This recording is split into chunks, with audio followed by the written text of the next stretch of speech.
It's in my roots to work as hard as I do. Been on the money train looking for more better blues. Them school days, no class act, I was breaking all the rules. Life's a boomerang and I had nothing to lose. Another boy in the hood is how it come across. I feel like Dr. Doolittle, but the money talks. They yelling he got game, I'm not the wonder ball. This just some fresh soul food for every one of y'all. Yeah.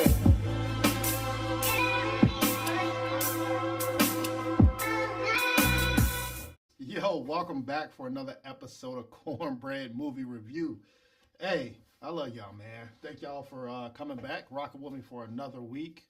If you're new to the channel, make sure you like and subscribe, please, and share. I appreciate that, man. You know, it's a movement, man. I've been doing this thing for a couple of years now. So, you know the format. I usually do movie reviews. I usually do some TV shows, top fives, top tens. I did a couple of vacation videos, different things like that. You see my son, little muffin in him. But this is update number 3 this year. So the reason I do updates, like I said, this is the 3rd one this year, is sometimes movies get backed up, right? Well, I'm busy, but I'm still watching movies. I just don't have time to record them, or I'll just be like, man, I watched it. I don't feel like it needs a review. But when they get too many backed up, I'm like, let me just put them out, right? So this episode, you'll get multiple movie reviews in one, right? And then I ain't gonna leave y'all. No, I might do a TV show too. So, so today we are going to discuss the first movie that I watched is Axel, Beverly Hills Cop Axel. Yes, that's on Netflix streaming. It's rated R. It's comedy action. It's about an hour and 50 minutes. So as a kid watching Beverly Hills Cop back in 1984, right? So I was about, let's say, 10, 11 when like the second and third one come out. Now you could go back and watch them. But that type of acting and just looking up to a cop taking over from, Detroit. Nobody lives in Detroit. Or Detroit was pretty cool back then before it went bankrupt. But just seeing a cop and then going to LA, he's a fish out of water, but still standing on what's right, I was like, man, that would be cool to be a cop, right? So I looked up to Axel Foley, that actor in this, and the first movie was great. Second movie was great. Third, fourth, you know what I'm saying? So we start chipping away at the reality, but definitely the first two through the roof. I love those 2 movies. So when the nostalgia came back that, man, there's going to be another Beverly Hills Cop, I was excited, elated. A must watch for me.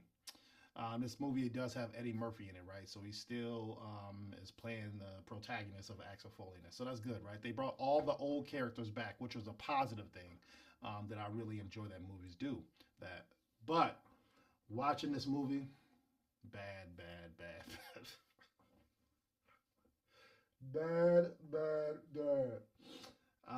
75% of this movie was predictable, bro. And that's, in each movie review, I do 5 categories: acting, cinematography, storytelling. That I give it a ball, then it's a must see. So, I gotta be critical in certain areas. So a lot of the storytelling was predictable.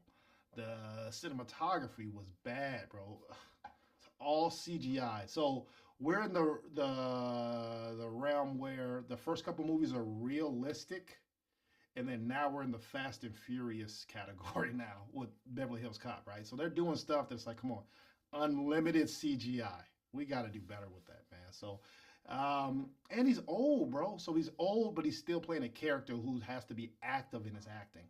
I related to when Martin Lawrence played in Bad Boys 3, where you have a cop and you're chasing up the bad guys, ducking bullets and all this, but you're out of shape. So you're really not even moving. So the camera's moving around you moving, standing still, and the camera's doing all this instead of you running in the camera trying to catch up to you. So those things gave me some bad vibes with this movie. So due to the bad, I'm not going to say bad acting, but the bad way of they portrayed the actors and the activity they have to do, it wasn't realistic. Predictable storyline. They're out of shape.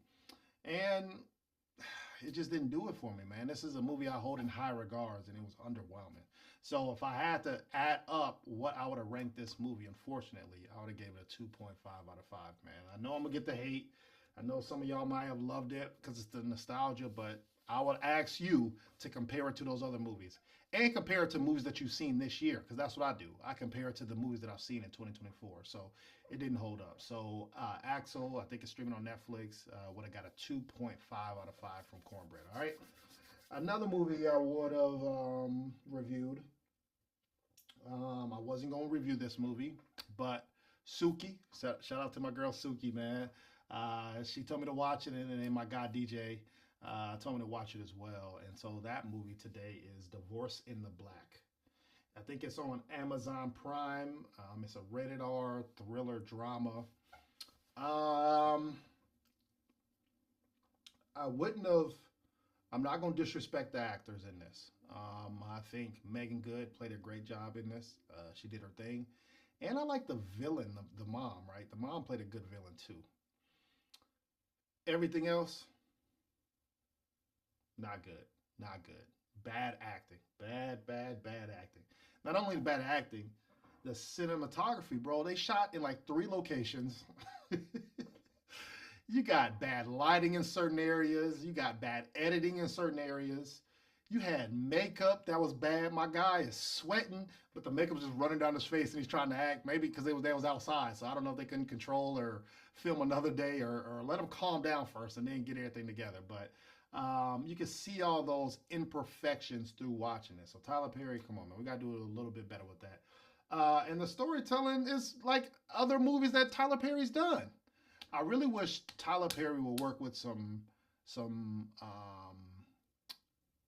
different directors too, right? Like if in his brain he has 50 scripts, right? But it's coming from the same brain, so you are constantly having, out of those 50, 30 of them are really the same. So start giving those to some other directors as well, and producers who come up with great twists on things, like a M. Night Shyamalan, or like a if you work with Jerry Bruckheimer, Scorsese, like if he starts working with them and cooking up some stuff, I think he has a gold mine. So I would challenge him to do that. But the storyline basically is, like I said, it's a bad marriage turned worse, which it doesn't make sense, where if you don't want a girl and then she does everything you say, why are you still like, I know there's some people out there like that, but that's like the extreme of the extreme, man. Like, come on, I'm sure there's plenty of people who want to get divorced and then they say, oh, they signed it? Oh, I'm out. Not you still trying to stalk and control this chick, but you wanted out of the situation. It doesn't make sense. This movie, so if I had to rate this movie, I would have given it a 2.5 out of 5 as well, based off my 5 categories. But expectations were low, budget was low. It came out of nowhere. There's no trailer for this, or at least I didn't see one. So this movie isn't as bad as everybody says it is. It's a bad movie. Don't get it twisted. But I've seen worse movies with higher expectations, higher budget. They had more ways to fail. This is just, to me, another Tyler Perry movie. So I know it's getting a lot of bad publicity, but hey, any publicity is good publicity, honestly, because now more people are watching it. That's bringing more streams, hopefully paying these actors so they can get what they deserve. So that movie's not as bad. I'm going to rank it a 2.5 out of 5, but it's not as bad as the other movies that I got in the 2.5 categories. So that's a Divorce in the Black. Let's do a little bit better movie today. Another movie that I watched in theaters. That movie today is Trap. Trap is streaming now. It's on Amazon. It was in theaters. It's a PG-13 movie. It's a horror crime movie, and I think it's like an hour and 40 minutes. So let's talk about some positives in this, right? So I think M. Night Shyamalan created this, right? So you got some originality in the storytelling. You get an actor, Josh Hartnett, who is in this too, right? So he's playing a serial killer, trying to live his regular life and take his daughter to a concert, but still trying to get out of the concert because they're surrounded, might try to catch him, but try to act like he's normal, but still live his serial killer life, right? So he's fighting between who he really is. And we've seen a couple movies like that, but the way of them telling this story is a little bit different. I would like to say that normally law enforcement is incompetent in movies like this, but law enforcement did pretty solid on not breaking, making sure security's right, doing all the things that they're supposed to do. It's more realistic in the law enforcement field. But he just kept getting away. Come on, man. Now they just made it like, all right, you're putting that plot armor on the serial killer to the max. Some original songs, good songs. They were relevant to the movie. So, like I said, those are the positive things from this. The negative things I would say is one of the characters, they were too invested for no reason. There was no backstory on why they're invested. I don't want to tell everything. So one of the characters made no sense why they were so invested. And then number two, I'm gonna say the rating hurt this movie. There's been plenty of movies like that. So I'll give a reverse where you have a movie that could have been a lot better if you would have made it rated R. And I would say the Wolverines, right? The Wolverines franchise, if they would have made it rated R, would have sold through the roof. And guess what? They made Logan rated R. That's one of the best Wolverine movies out there, right? This movie is PG-13. And they had an opportunity where they could have, bro, if you'd have made this movie rated R, it would have shot up. Because now you're a serial killer. You can show bloods, guts, him torturing people, killing people. Like all the things that made him a serial killer, you just telling me a serial killer, but he didn't do nothing. Who did he kill? What did he do? And I think that really hurt this movie, man. It had a lot of potential. Maybe, like I said, him and Tyler Perry should write something together, right? And then I think both of their brains together, sky's the limit for them. So for me, this movie's going to get a 3.5 out of 5. I would have rated that movie this. Let's go off script, man. Matter of fact, I'll give y'all one more movie. Y'all cool with that? Hey, man, we family if y'all cool with that. All right. Another movie that was pretty solid this year, and I'm going to say Twister 2. Yes, Twister 2 is out now. I think it's PG-13, streaming on Peacock. It's an action thriller. It's basically Twister 1, but a little twist on this, right? Twister 1, they were trying to get the little scientist, little beams to go up into the tornado and see if they can find a way to stop the tornadoes from forming, right? Which that didn't make sense to me because the tornado's on the ground for 2 or 3 minutes and it goes away, right? Where are those little things gonna go? It never made sense to me, but to my scientist people, let me know if I'm tripping.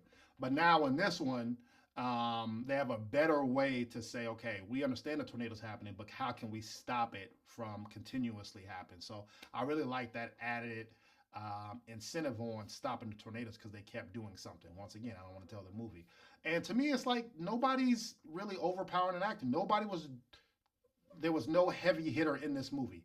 Everybody's just doing their job. The tornadoes were the main story to me. In this, and then humanity trying to solve this, especially in Tornado Valley, bro. I grew up in Illinois, so I know all about that. In Oklahoma, they're there a lot in this movie. So to me, solid movie. And I would have gave this a 3.5 out of 5 as well because it didn't drop the ball. It knew what it was. It executed. It didn't go above and beyond. Some of the CGI was cool, seeing a tornado and the destruction, but it didn't break how we view movies or it's not a must-see or anything like that. So for me, I would have given it a 3.5 out of 5. All right? So that's 4 movies I just gave y'all, bro, to check out if you get a chance. And I'll give you a TV show. One of these TV shows that I watched is Those About to Die. I know y'all probably ain't even heard that movie, man, or that show. Those About to Die. It's on Peacock streaming. Anthony Hopkins is in it. It's the first season. It's 10 episodes. Each episode's about 45 minutes to an hour. It's basically Gladiator meets Spartacus. If you've seen either one of the movie or the show, put those together and you kind of get this.